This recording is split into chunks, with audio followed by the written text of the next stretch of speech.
ప్రార్థన చేసుకుందాం.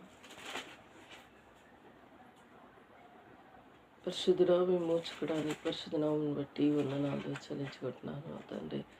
ప్రభా, రాత్రి అంతా మాకు మంచి నిద్రను అనుగ్రహించి ఉదయకాలంలో ప్రభా మేలుకొల్పినందుకు వందనాలు. నీ వాక్యం అనే వెలుగులో నడుచుటకు బలపరిచినందుకు వందనాలు. ప్రభా, నీ వాక్యం చదువుతుండగా మాతో మాట్లాడండి. నీ మెల్లని స్వరం మాకు వినిపించండి. నీ సన్నిధి ఉంచమని యేసు నామములో స్తుతించి ప్రార్థించి వేడుకుంటున్నాను తండ్రి. సంఖ్యాకాండము 28వ అధ్యాయం. యెహోవా మోషేకు ఇలాగ సెలవిచ్చెను, నీవు ఇశ్రాయేలుకు ఇలాగ ఆజ్ఞాపించుము,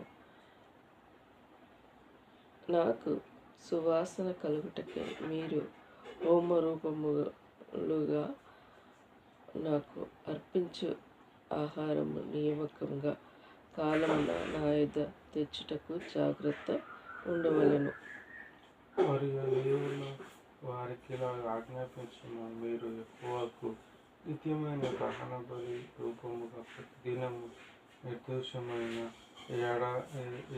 ఏడాది వగు 2 మగ గొర్రె పిల్లలను అర్పించవలను. వాటిలో ఒక గొర్రె పిల్లను ఉదయమందు అర్పించి సాయంకాలమందు రెండవ దానిని అర్పింపవలను.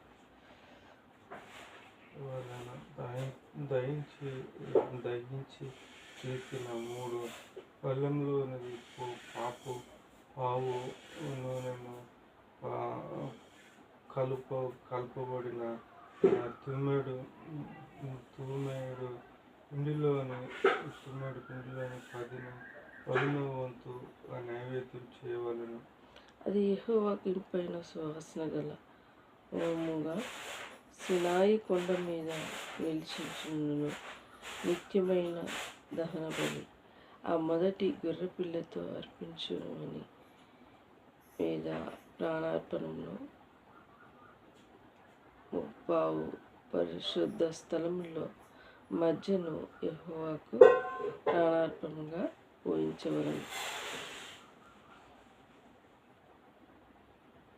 ఉదయము నైవేద్యము గాని ప్రాణార్పణ అర్పించినట్లు యెహోవాకు ఇంపైన సువాసన హోమముగా ఆ 2 గొర్రె పిల్లలను సాయంకాలమందు అర్పింపవలను. 9 విశ్రాంతి దినమున నిర్దోషమైన ఏడాది 2 గొర్రె పిల్లలను నైవేద్య రూపకంగా దాని ప్రాణార్పణగాను నూనె కలుపబడిన తుమ్మెడు పిండిలోను 10వ వంతులను అర్పింపవలెను. నిత్యమైన దహన బలి దాని ప్రాణార్పణగాక. ఇది ప్రతి విశ్రాంతి దినమున చేయవలసిన దహన బలి. 11 నెలకు మొదటి దినము యెహోవాకు దహన బలిని అర్పింపవలెను. ఆ 2 కోడెదూడలను 1 పొట్టేళ్లను నిర్దోషమైన ఏడాది 7 గొర్రె పిల్లలను వాటిలో ప్రతి కోడెదూడతోను నూనెతో కలపబడిన తుమ్మెడు పిండిలో 3 10వ వంతుల నైవేద్యంగాను ఒక్కొక్క పొట్టేలుతోనూ నూనెతో కలపబడి తుమ్మెడు పిండిలో 2 10వ వంతు నైవేద్యముగాను ఒక్కొక్క గొర్రె పిల్లల్లో నూనెతో కలపబడిన తుమ్మెడు పిండిలో 10వ వంతు నైవేద్యముగాను చేయవలను. 13 అది యెహోవాకు ఇంపైన సువాసన గల దహన బలి. వాటిని ప్రాణార్పణ కొరకు ఒక్కొక్క కోడెదూడతో 10 ద్రాక్షరసమును పొట్టేళ్లతో 10 గొర్రె పిల్లలతోనూ 30 ఉండవలెను. ఇది సంవత్సరంలోని మూసమునకు జరగవలసిన దహన బలి. మాసమునకు జరగవలసిన దహన బలి. నిత్యమైన దహన బలియు దాని ప్రాణార్పణగాక. 1 మేక పిల్లలను ప్రాణార్పణ బలిగా యెహోవాకు అర్పింపవలెను. 16 మొదటి నెల 14వ దినము యెహోవాకు పస్కా పండుగగా. ఈ నెల 14వ దినము పండుగగా జరుగును. ఇది 7 దినములు పొంగని భక్ష్యములని తినవలను. మొదటి దినమున పరిశుద్ధ సంఘము కూడవలెను. అయితే యెహోవాకు దహన బలిగా మీరు 2 కోడెదూడలను, 1 పొట్టేలును, ఏడాది 7 గొర్రె పిల్లలను అర్పింపవలను. అది మీకు కలిగిన వాటిలో నిర్దోషమైనవి ఉండవలెను. వాటి నైవేద్యం నూనెతో కలపబడిన గోధుమ పిండి ఒక్కొక్క కోడెతో తుమ్ములో 3 10వ వంతులు, పొట్టేలతో 2 10వ వంతులు, ఆ 7 గొర్రె పిల్లల్లో ఒక్కొక్క గొర్రె పిల్లతో ఒక్కొక్క 10వ వంతును మీకు ప్రాయశ్చిత్తం కలుగుటకై పాప పరిహార బలిగా 1 మేకను అర్పింపవలను. ఉదయమున మీరు అర్పించు నిత్యమైన దహన బలిగాక వీటిని మీరు అర్పింపవలను.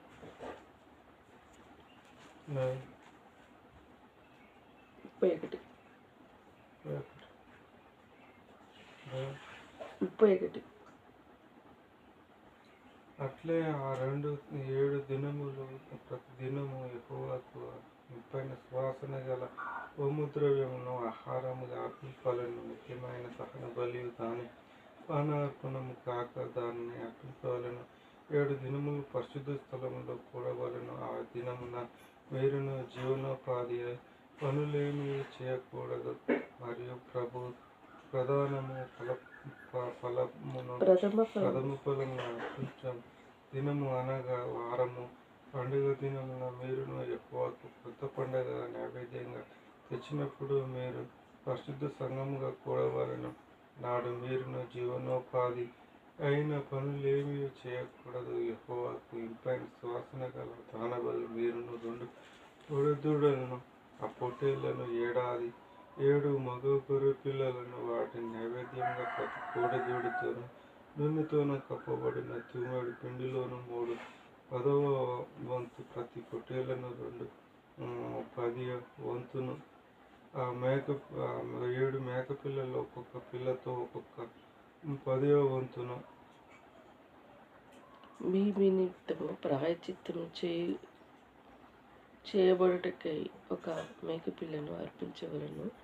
నిత్యమైన దహన బలియు దాని నైవేద్యముగా గాక వాటిని వారి ప్రాణార్పణను అర్పింపవలను. అది నిర్దోషముగా నుండవలను. దేవుడి మాటలు దీవించి ఆశ్రయించిన ఇందులో మనం సువాసన గల బలులు, అర్పణలు అన్నీ ఆ రోజులలో పాత నిబంధన కాలంలో బలులు అర్పించుకుంటూ వచ్చారు. ఇప్పుడు అది లేదు. ఎందుకంటే యేసుప్రభు మనకు బలిగా అర్పించబడినాడు. ఆయన రక్తం మన కోసం చిందింపబడినాడు. ఆయన ప్రశస్తమైన రక్తం సర్వమానవాళి పాపం నిమిత్తము కల్వరి శిలువలో బలియాగంగా అర్పించాడు. అంతేకాదు ఆయన చనిపోయాడు, తిరిగి లేచాడు, మన మానవులకి కనపరుచుకున్నాడు. ఆయన శిష్యులే ఆయనని గుర్తుపట్టిన వారిగా ఉంటే నా కాడికి వచ్చి చూడండి, మీరు పురుషుల కాడ నా మీ ఏళ్ళు పెట్టి చూడండి అని చూస్తే అక్కడ ప్రకటనలో ఇక్కడ బలంతో పోల్చినప్పుడు మాంసంతో కూడిన చర్మంగా ఉండేది. వాళ్ళు ఆశ్చర్యపోయి నిజంగా యేసుప్రభు లేఖనానుసారంగా మరణించి తిరిగి లేస్తానన్నాడు. తిరిగి లేచినాడని ఆయనకు సాగిలపడి నమస్కరించారు. అంతేకాదు దేవాది దేవుడిని అందరికీ శిష్యులని దగ్గర తీసుకొని అప్పుడేమో యేసుప్రభు భూలోకానికి వచ్చినప్పుడు ఆయన సువార్త ఆయన కాలం సమీపించినప్పుడు అందరికీ సువార్త చెప్పాడు. మరణించి తిరిగి లేచినాక ఆయన శిష్యులకి ఈ సువార్త భారము అప్పగించాడు. 12 మంది శిష్యులుగా 12 మందికి సర్వలోకానికి వెళ్ళి మీరు నా రాజ్య సువార్త మీరు ప్రకటించుడని చెప్పాడు. అదేవిధంగా ఆయన శిష్యులు కొత్త నిబంధన కాలంలో ఆయన శిష్యులు ఆయన సువార్త ప్రకటించుకుంటూ చేశారు. ఆయన నమ్ముకున్న శిష్యులు ఆయన ద్వారా రక్షింపబడిన భక్తులు ఎంతోమంది దేవుని విశ్వసించి ఎంతోమంది దేవుని సువార్త కార్యము జరిగించుకుంటూ వస్తూ ఉన్నారు. నాటి నుండి నేటి వరకు ఇప్పుడు మనం టీవీలో చూస్తూ ఉన్నాము. దేవుని సువార్త కార్యం ఎన్నో విధాలా బలపరుచుకుంటూ మరి ఆయన సేవా పరిచర్య జరుగుతూ వస్తూ ఉన్నది. నమ్మిన వారికి మరి రక్షింపబడుతున్నారు, నమ్మని వారికి ఆయన శక్తిని గ్రహించలేకపోతూ ఉన్నారు. చూస్తున్నాం కదా ఎన్నో అద్భుత కార్యాలు. మరి అంతేకాదు మరి అది ఎన్ని విధాల అద్భుతాలు దేవుని కార్యాలు మనము టీవీలలో చూస్తూ వస్తూ ఉన్నాం. నాడు ఉన్న దేవుడు నేడు ఉన్నాడు. నమ్ముట ఎంతో ప్రాముఖ్యమైన విషయం. నమ్ముట నేవలనంటే నమ్మువానికి సమస్తం సాధ్యం. మరి మానవులకి ఏదైనా భయంకరమైన జబ్బు వచ్చిందనుకో, ఫస్ట్ ఏం చేస్తుంటాడు మానవుడు? డాక్టర్ కాడికి వెళ్తాడు. తన ప్రయాసం మొత్తం, తనకున్న ఆస్తి మొత్తం ఇచ్చి మరి ఆ జబ్బుని నయం చేసుకోవడానికి ప్రయత్నం చేస్తాడు.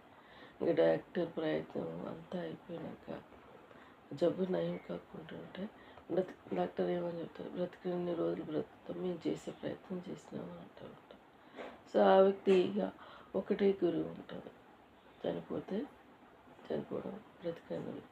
ప్రాణం పెట్టుట యెహోవా వశం, ప్రాణం తీసుకొనుట యెహోవా వశం. మన చేతిలో ఉండదు. అందుకోసమే కొన్ని వృద్ధాప్యలో ఉన్నవాళ్ళు కొన్ని మంచ పడకలో కొన్ని రోజులు వాళ్ళు సేవ చేసుకునే వారుగా ఉంటూ ఉండొచ్చు. చేసేవారికి కూడా ఇసుక అనిపిస్తుంది, ఈ వ్యక్తి చచ్చిపోతే బాగుండు అనిపిస్తూ ఉంటుంది. అంటే ప్రాణము మన చేతిలో ఉండదు. అది మనకి కాదు. మరి మన చేతిలో ఉండదు కదా. మరి ఈ రోజులలో మరి బయటికి వెళ్ళి తిరిగి వస్తామన్న నమ్మకం కూడా లేదు. ఇప్పుడు మరి రోడ్డు మీదకి వెళ్తే బైకులు, బండ్లు ఇష్టానుసారంగా నడిపి నేను ఆయనకన్నా ముందు నేను పోవాలి, నాకన్నా ముందు ఆయన పోవాలని పోటీ పడుకున్న ప్రపంచంలో మరి ఓర్పు సహనం లేని జీవితాలతో ఎన్నో యాక్సిడెంట్లు జరుగుతున్నాయి. ప్రభుత్వం వారు ఏం చేస్తూ ఉన్నారు? సిగ్నల్ పెడుతున్నారు. రోడ్లు ఇరుకుగా ఉందేమో అని పెద్ద రోడ్లు మనం చూస్తూ ఉంటే, అప్పుడు నల్గొండకి వెళ్ళడానికి ఒక్కటే రోడ్డు, అలాంటి డబల్ మరి ఆ డబల్ రోడ్డు కూడా ఇటు ఎంత విశాలమైన హైటెక్ సిటీలో ఉన్నట్టు అంత విశాలమైన రోడ్లు విస్తరింపచేసినాను. మనుషులకి ఇక స్పీడ్ పెరిగింది కానీ వాళ్ళలో మరి ప్రాణం విలువ లేకుండా అయిపోయింది. ఎన్నో యాక్సిడెంట్లు జరుగుతుంది. స్పీడు పెరిగింది కానీ ఎంత ప్రయాణం చేయాలి, ఏ సమయంలో ఎలా వెళ్ళాలన్న వివేచన జ్ఞానం లేకుండా ప్రవర్తిస్తూ ఉన్నారు. సమయానికి ముందు వెళ్ళాలి. మరి ముందు వెళ్తావు కానీ నువ్వు ముందు వెనుక చూసుకోవాలి కదా. చూసుకోలేను మనం కొన్ని సందర్భాలలో ప్రయాణం చేసి మనం కరెక్టే ఉంటాం, వచ్చేవాడు కరెక్ట్గా ఉండకపోయి ఉండొచ్చు. అట్లా కూడా యాక్సిడెంట్లు జరుగుతూ ఉంటాయి. కొన్ని సందర్భాల్లో మన పొరపాటు కూడా ఉండొచ్చు, అలా కూడా యాక్సిడెంట్లు జరుగుతూ ఉంటాయి. ఎన్నో మరణాలు మన కళ్ళ ముందు చూస్తూ ఉన్నాం. కానీ ఏదేమైనప్పటికీ ప్రాణం పెట్టుట దేవుని వశం, ప్రాణం తీసుకొనుట ఆయన వశం. మనం అదే ఒక్కటి దేవుని వశంలో ఉన్నాం. సో ఏదేమైనప్పటికీ ఆయన నమ్ముకున్న బిడ్డలకి ఆయన కాపుదల భద్రత ఉంటుంది. అంతేకాదు మరి వివేక జ్ఞానం పరిశుద్ధాత్మ దేవుడు మనం వింటూ ఉంటాడు, మనల్ని కాపుదల భద్రతలో ఉంటూ ఉంటాడు. అసలు కొన్ని సందర్భాలలో మనం తప్పు చేస్తూ ఉంటాం. బిడ్డ పరిశుద్ధాత్మ దేవుడు మనం వింటూ అలా చేయకూడదు బిడ్డ, చేయకూడదని మనల్ని హెచ్చరిస్తూ ఉంటాడు. ఆయన స్వరం విని ఆధిక్యత మనకు ఉన్నది. కానీ ఆయన స్వరం వినకుండా చేసేది దుష్టుడైన అపవాది ఏం చేస్తుంటుంది? ఇంకా పో, చేయిపో అని తొందర పెడుతూ ఉంటుంది. తొందరపడి దాని మాట విని మన నష్టానికి దారి తీస్తూ ఉంటాం. వినునొల్లని ప్రజలుగా ఉండకూడదు. అదేవిధంగా మోషే ప్రజలు వినునొల్లని వారిగా ఉండి మరి శత్రు సాతానికి అప్పచెప్పబడి మరి అరణ్యంలో సంహరించబడ్డారు. మరి దేవుడు వారికి ఎంత కఠినమైన శిక్ష ఇచ్చారు. దేవునికి కోపం వస్తే మనల్ని కూడా మరి శత్రు సాతానికి అప్పచెప్తే మనం కూడా భయంకరమైన దుష్కార్యాలకి చోటు చేసేవారుగా ఉంటాం. అలా ఉండకూడదు. మనం దేవుని నమ్మిన బిడ్డలం కాబట్టి ఏదేమైనప్పటికీ ఆయనని గణపరిచేవారుగా ఉండాలి. ఆయనకి నమ్మకస్తులమైన వారుగా ఉండాలి. అప్పుడే మనకు మెండైన దీవెనలు ఉంటాయి. దేవుడి మాటలు దీవించి ఆశ్రయించడానికి ప్రార్థించుకుందాం. ఈరోజు సండే మనం చర్చికి వెళ్ళాలి. మన హృదయాలని దేవుని సన్నిధానంలో అర్పించేవారుగా ఉండాలి. ఆయన సన్నిధానంలో గడుపుట ఎంతో గొప్ప విషయం. ఒక దినము గడుపుట 1000 దినముల కంటే శ్రేష్టమైనదట.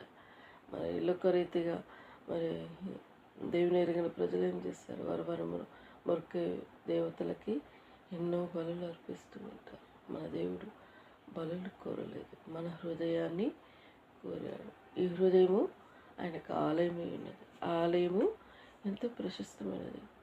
దేవుడు ఈ మాటలు దీవించి ఆశీర్వదించుగాక. ప్రార్థించు. మమ్మల్ని మిక్కిలిగా ప్రేమిస్తున్న మా యేసయ్య, నీ బంగారు పాదములకు వందనాలు చెల్లించుకుంటున్నాను. నీ మెల్లని స్వరం మా కోసం వినిపించావు నాయన, నీకు వందనాలు. చూడని ప్రజలు నాయన ఈనాడు ఎన్నో అద్భుత కార్యములు చూసిన కార్యాలు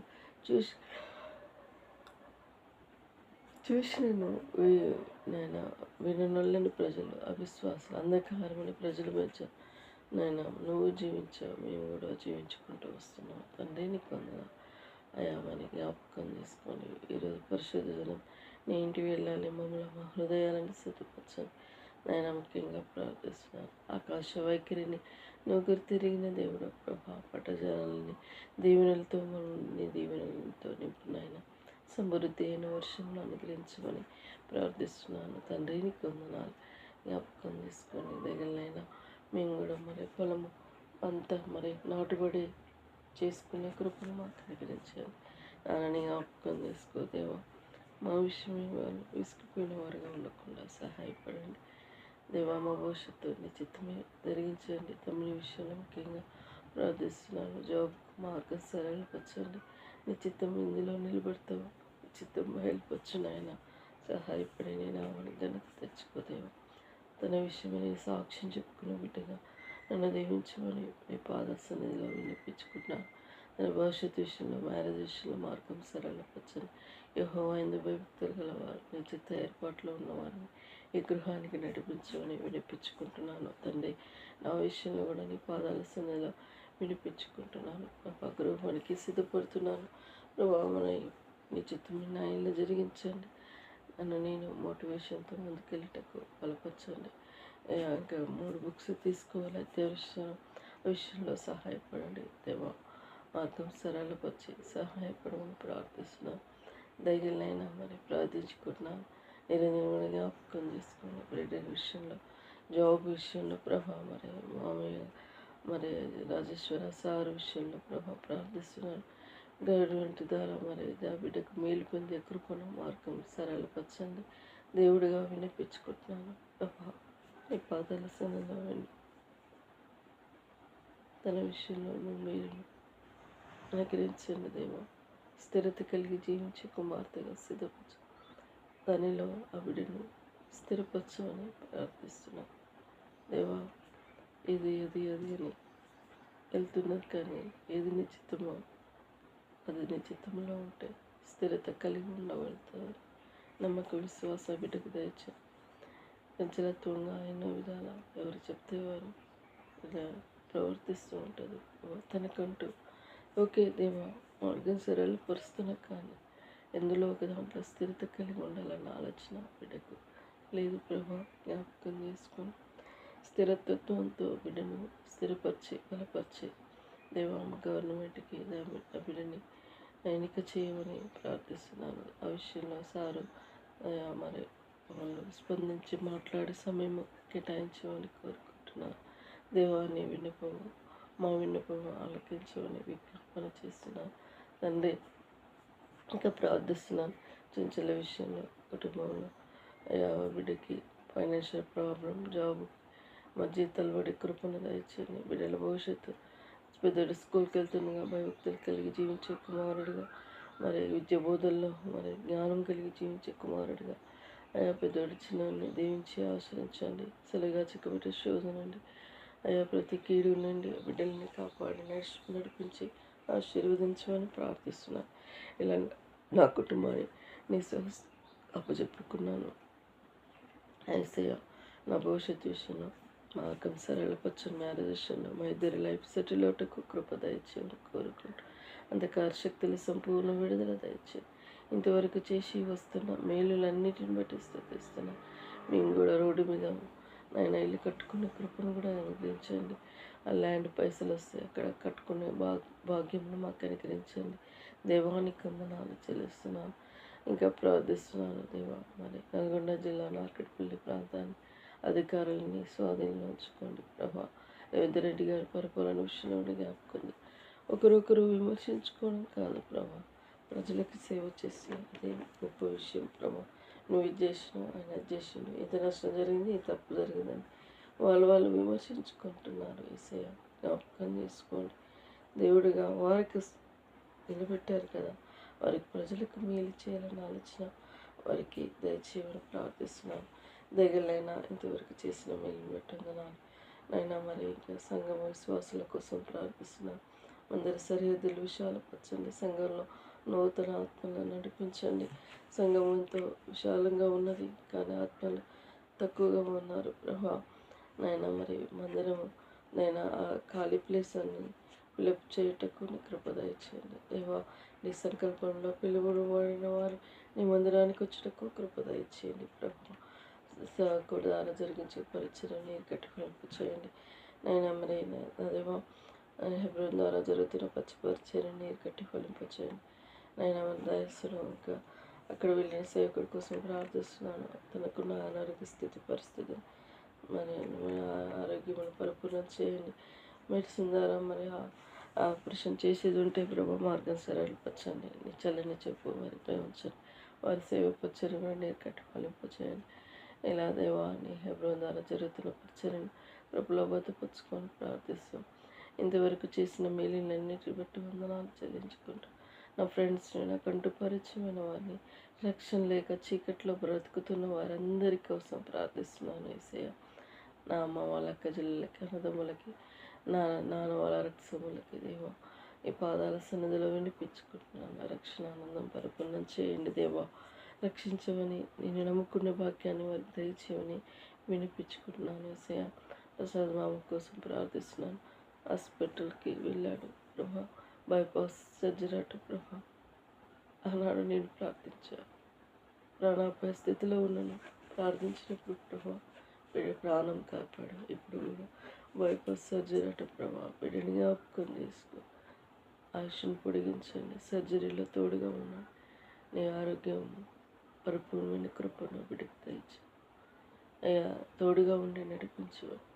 యేసయ్య నామములో స్తుతిస్తూ నా రక్తములో అతనికి పరిపూర్ణమైన మారు మనసు రక్షణ దయచేయండి ప్రభా. ఒక్కొక్క కుటుంబంలో ఒక సమస్య ఉంది, కానీ నీ కాడ వినిపించుకోలేని వారు ఉన్నారు తండ్రి. నీ అందు విశ్వసించలేని వారుగా ఉన్నారు. నా పేరుకే క్రైస్తవులు కానీ వారిలో నీ శక్తిని గుర్తిరగలేని వారే ఉన్నారు ప్రభా. వారికి సంపూర్ణమైన మహాన్ మనసు రక్షణ దయచేయండి. పెద్ద కుటుంబాన్ని దేవా, ఆశమ విషయంలో ముఖ్యంగా బిడ్డ విషయంలో ప్రార్థించాను యేసయ్య. డైవర్స్ ప్రభా విడుదల దయచేయండి, ఏకం చేయండి ప్రభా. ఇలా ప్రతి ఒక్క కుటుంబంలో ఉన్న సమస్యలు సాల్వ్ చేసి నీ నామాన్ని ఘనత తెచ్చు. అంధకార శక్తులు సంపూర్ణ విడుదల తెచ్చు. ప్రేమించి ఇచ్చిన సమయాన్ని బట్టి స్తుతిస్తాను. అన్ని విషయాలు నీ కృపగల హస్తములకు చెప్పుకుంటూ నన్ను తగ్గించుకుంటూ నీ నామం హెచ్చించుకుంటూ ప్రభా. ముఖ్యంగా ప్రార్థిస్తున్నాను, నా సబ్స్క్రైబర్ని కూడా రక్షించండి, కాపాడండి ప్రభా. అంతేకాదు వింటున్న నా వీడియోలు ఎవరితో ఎలా మాట్లాడిన ఉద్దేశమైనదో నీ మెల్లిన స్వరం వినివారికి కూడా వినే కృపను దయచేతండి. రక్షణ కార్యం జరిగించండి ప్రభా. నా సబ్స్క్రైబర్ని దీవించండి, ఆశ్రయించండి ప్రభా. నన్ను నీ మోనిటేషన్ ప్రాసెస్ వరకు వెళ్ళేటకు దీవించమని ప్రార్థిస్తాను. అన్ని విషయాలు నీ కృపగల హస్తములకు కప్పు చెప్పుకుంటూ తగ్గించుకుంటూ నేను నామమును హెచ్చించుకుంటూ నాకు ఇచ్చిన భాగ్యాన్ని బట్టి స్తుతిస్తాను. నా రక్షకుడు నీ ప్రియ కుమారుడైన యేసయ్య నామములో స్తుతించి ప్రార్థించి వేడుకుంటున్నాను తండ్రి, ఆమేన్. యేసు రక్తమే జయం, సిలువ రక్తమే జయం. యేసు నామం సంపూర్ణ విజయం కలుగునుగాక. అపవాద క్రియల అనంతం నాశనమగునుగాక.